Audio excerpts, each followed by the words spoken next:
welcome. You're watching Market Cafe on ET Now. This is Priyanka Pal along with me, Snehi. Before we go further, wishing all our viewers a very happy Diwali, a very auspicious, prosperous, wishing you and your loved ones a very happy Diwali. Now, we did get some sign of exhaustion on Indian markets again.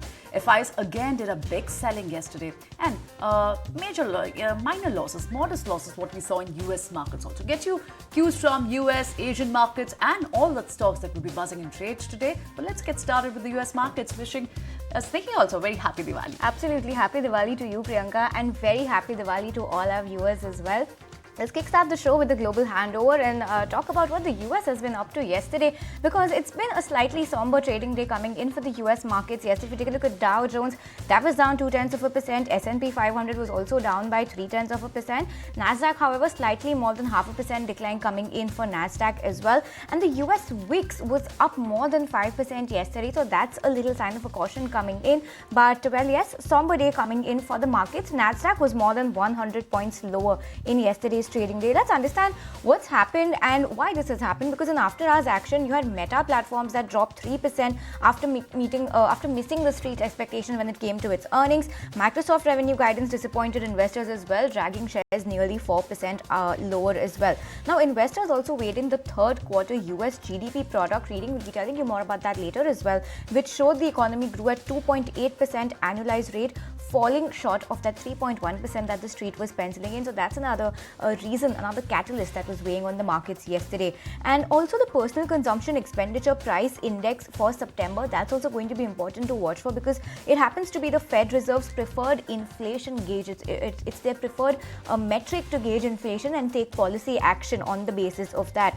Now, economists polled by Dow expect that the PCE has grown by 0.2% on a monthly basis and 2.1% from a year earlier. The PCE reading, along with Friday's October payrolls report, will in fact inform the Fed's interest rate decision on November 7th. So these are going to be two major events that are lined up today and tomorrow, and running up to the Fed's announcement, the interest rate announcement that will come on November 7th. Remember, Fed has started taking some cuts coming in. They have been turning more cautious on what's been happening with the market. So this 7th November meeting is also going to be very crucial to watch out for as well.